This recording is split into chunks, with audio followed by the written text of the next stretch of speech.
Ensuite, donc, les délibérations concernant la mise à disposition de fonctionnaires territoriaux. Donc, Monsieur Nicolas Vivier. Oui, il s'agit d'une information, en fait. Depuis plusieurs années, la ville de Cherbourg-Octeville met à disposition un certain nombre d'agents municipaux auprès d'organismes ou d'associations exerçant des missions d'intérêt général et moyennant la conclusion de conventions. La loi prévoit l'information de l'Assemblée délibérante sur le nombre de postes de fonctionnaires mis à disposition. Le 1er décembre 2013, un agent de la ville mis à disposition de l'école de voile a fait valoir ses droits à la retraite. Et à compter du 1er janvier 2014, un troisième agent a été mis à disposition de la caisse des écoles pour un temps non complet, à 50%.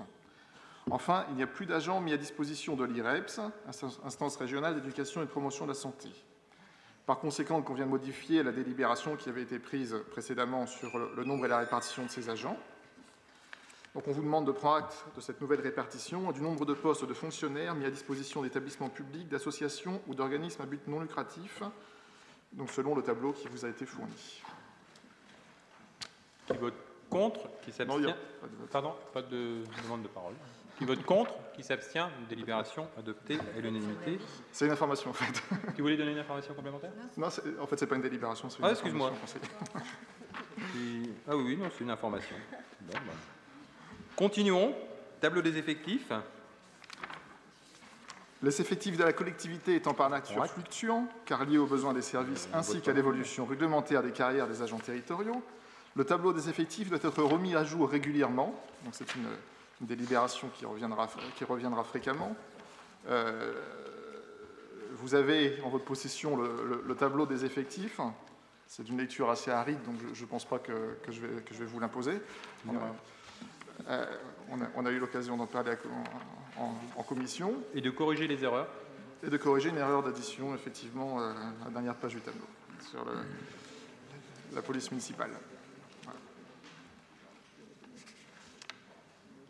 Je voudrais remercier les membres des commissions qui examinent les délibérations avec une très grande attention et qui permettent de corriger un certain nombre d'erreurs. Donc, voilà, ça permet d'avoir des délibérations qui sont épurées. On prend acte ou... Non, là, il faut voter pour adopter le tableau des effectifs. Pour adopter le tableau des effectifs, donc qui vote contre, qui s'abstient, délibération... 9 abstentions, excusez-moi. Ok, ensuite, on passe, donc, délibération adoptée à l'unanimité, moins 9 abstentions. On passe à la mise à jour du tarif des vacations. Tout à fait. Les services municipaux font parfois appel, dans le cadre de leur mission, des intervenants extérieurs vacataires chargés de fournir des prestations limitées dans le temps, dont caractère ponctuel et distinct des missions permanentes assurées par le personnel de la collectivité. Ces vacations se distinguent des prestations rémunérées sur facture par des entreprises prestataires. La présente délibération a pour objectif de fixer le tarif des vacations pour les intervenants dans le cadre des activités périscolaires TAP.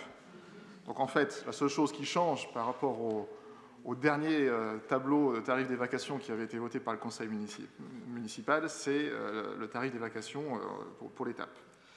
Donc on vous demande d'adopter les tarifs annexés dans la présente délibération qui sont indexés sur la variation de l'indice 100 de la fonction publique, sauf mention contraire. Les dépenses inhérentes à ces vacations sont imputées au chapitre 12, compte 64, charges de personnel.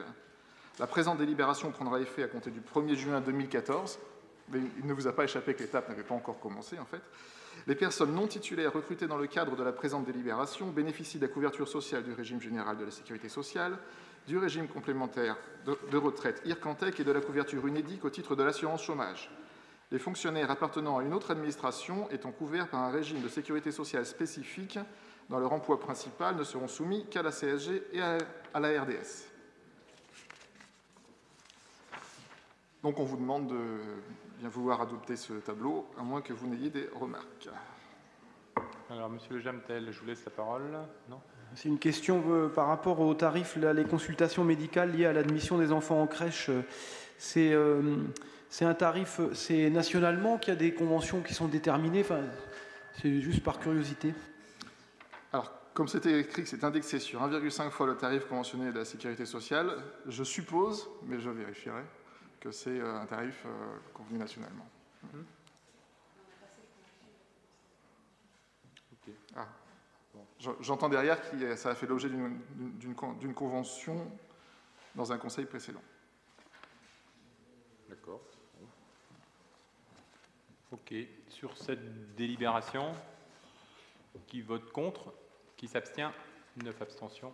Délibération adoptée à l'unanimité. Dernière délibération pour Monsieur Vivier, donc les taxes et produits irrécouvrables, donc les admissions non valeur. Pardon, excuse-moi. C'est également un type de délibération un peu récurrent, même si on préférait l'éviter. Le comptable expose qu'il ne peut recouvrer les titres, cotes ou produits en raison des motifs invoqués que les débiteurs sont soit introuvables ou par suite de redressement judiciaire, liquidation judiciaire, en insuffisance d'actifs ou des personnes physiques qui se trouvent en situation de surendettement avec décision d'effacement de la dette. Il peut également s'agir de créances dont le montant unitaire est très faible et par conséquent ne peut justifier les frais de poursuite engendrés. Le comptable nous demande donc en conséquence l'admission en non-valeur des titres et des recettes qui vous sont décrits ici pour le budget principal, d'une part, et également pour le budget annexe du port de plaisance et le budget annexe des espaces d'activité économique. La première liste concerne les exercices 2005, 2006, 2008 et 2008 à 2014, et pour une grande partie des frais de garde de véhicules pour mise en fourrière. Le reste de la somme représentant des frais de garde des enfants dans les crèches et les centres de loisirs sans hébergement. La seconde liste concerne les exercices 2010 à 2013 et pour la plus grande partie les frais de garde d'enfants dans les crèches. Le reste de la somme concerne les frais de garde des véhicules pour mise en fourrière, de nouveau, les droits d'occupation du domaine public pour les étalages et les terrasses, ainsi que les sommes dues pour les enfants participant aux activités périscolaires.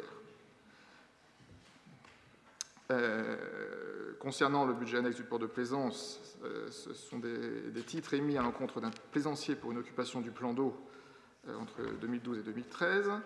Enfin, concernant les espaces d'activité économique, ce sont des titres émis à l'encontre d'une société pour l'occupation de locaux à l'hôtel Entreprise Les Vindis du 1er avril 2012 au 13 janvier 2013, ainsi que les charges afférentes. Voilà.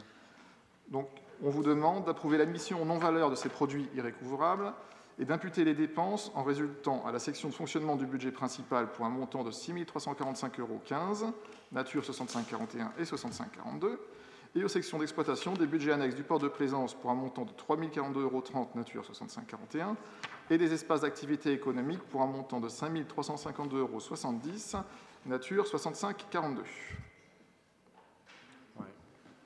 Donc en règle générale, sur le budget annexe des activités économiques, c'est parce que ce sont des entreprises qui ont été en liquidation voilà, et qui on n'est pas prioritaire pour recouvrer.